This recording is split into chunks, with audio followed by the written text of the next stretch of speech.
What is your purpose in life? Do you know?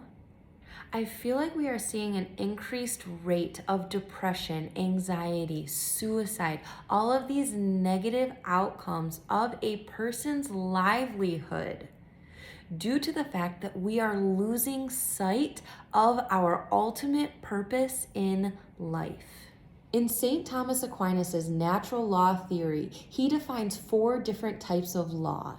There is the eternal law, natural law, divine law, and human law. Each of these understandings take a different level of account to reason versus conscience. So rationale and science versus internal guidance and natural order. We basically have the laws of science that bind us through physical necessity, and then the laws of morality that bind us by reason and conscience. Eternal law binds the hierarchy of creation into the way that it is. So for instance, a plant always grows towards sunlight. That's why we have to rotate it in the window, right? An animal will go after prey due to the feeling of hunger. An internal desire prompts them to seek food. Similarly, a person has the ability to purposefully act in certain ways. However, due to the divine ordering, due to the eternal law of a human being, we have the choice to act in a way that is contrary to growing toward the sun, so to speak, right? We can choose to not grow in a certain direction. We can deviate away from that. St. Thomas Aquinas would say, though, that when we do grow toward the sun, that means that our ends are meeting God's natural law, like the divine ends that he had in store for us, and therefore we are simultaneously acting in accordance with natural law. So natural law is defined by our inclination. So this is similar to how order was intended to be.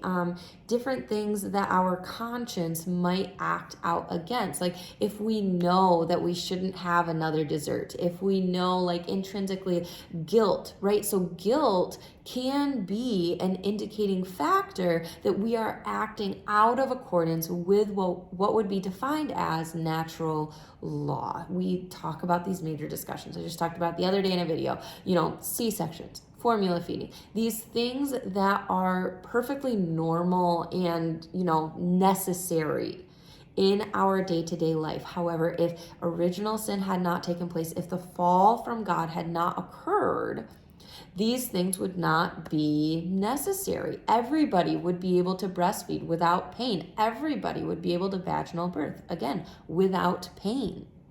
Pain in and of itself would not exist. Suffering would not exist. We have these feelings of guilt. What more can I do in this situation? What can I give to this situation to make it so that those in the situation are suffering less? The situation in Ukraine. What can I do? We might feel guilt that we are unable to help more, and that is our conscience. That is the natural law that we care about our community and the personhood of every person on this planet that exists. And maybe you feel guilt in this moment that you don't feel guilty about that. Again, an indicative factor of how natural law would come into play. And if you do not feel guilt about any of these things, if you're just like, no, it's all fine, then that is where we step further into the fully formed conscience and how that plays out in divine law. And this divine law cannot be judged externally. It is solely an experience and a way that it's like the intention, the motives, right? And that is something that we want in the Christian belief, in St. Thomas Aquinas' philosophy, that we want to allow God to infiltrate so that we can become more as he designed us to be. And this is where we are going to feel that sense of purpose, right? That we are going to feel this ultimate desire to live as he has created us. It gives a sense of fulfillment. It gives a sense of satisfaction. It gives all of these pieces that may have been missing outside of this desire to pursue him and to grow toward that sun. Human law, of course, has reason as its foundation. It is a universal goal to contribute to the common good, right? Speed limits to protect. The police in general are here to serve and protect. So human laws are here to preserve the common good and to promote the common good by reason. And St. Augustine would say that an unjust law is no law at all. So laws are not necessarily fully in line with morality. It can absolutely be that a law can exist that is not in line with the natural or eternal law. And the motive of the law may be to contribute the common good, or it's out of pride, out of control, who knows. But it is, so not all human laws are lawful, right? Like it can go outside, it can deviate away from this divine law, divine law, natural law, eternal law. So in this book, Professor Hill does say that for us moderns, law is associated with the overcoming of nature, whereas for Aristotle and Aquinas, law is nature's ultimate expression. So in the last 2 centuries, the meanings of nature and law have come to be in contradiction with each other. He says that natural law has an oxymoronic ring to us today. Nature, as is said today, modernly, nature is what we instinctively do. The natural, as in doing what comes naturally to us, as opposed to the social duties and imposed obligations.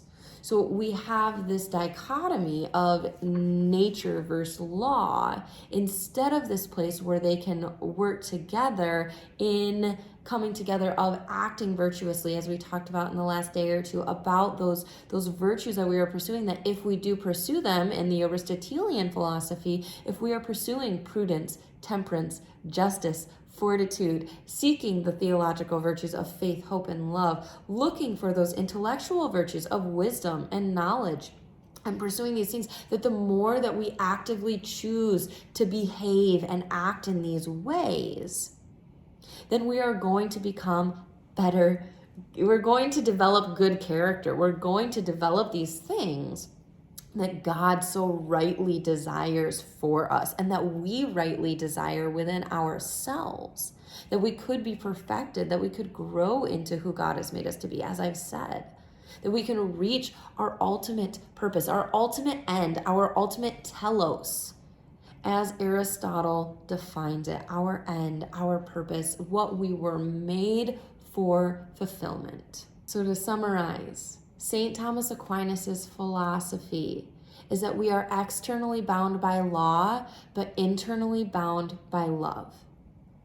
So there is this demonization of the phrase, love the sinner, hate the sin. But in actuality, when we sin, we are going against a form of law, right? And so we can, in fact, love the person who is so much more than their sin. We can love the person. We can see the person. We can accept the person. We are all sinners. We all fall short of the glory of God. But we can see the person and we can love them, and we can meet them where they are, and we can see the goodness that is within them, because we are all created. In my belief system and in St. Thomas Aquinas' philosophy, we are all created with an ultimate end. Aristotelian, we are created with telos, with an ultimate purpose. And there is nothing in this entire world that can negate that. We are all children of God first and foremost. God is who has brought us into existence. Nothing can change that. I don't care what type of sin you are committing. Nothing can change that. And so I hope that that resonates with you today. I hope that you hear that today and know that you are loved. We all fall short of the law. the point of it is that we are still seeking that ultimate purpose, that ultimate end, because that is the only way that we can truly achieve and experience purpose in this life. And if anybody tells you otherwise, they are lying. They are deceiving you. They are telling you that you can achieve this outside of your inherent design.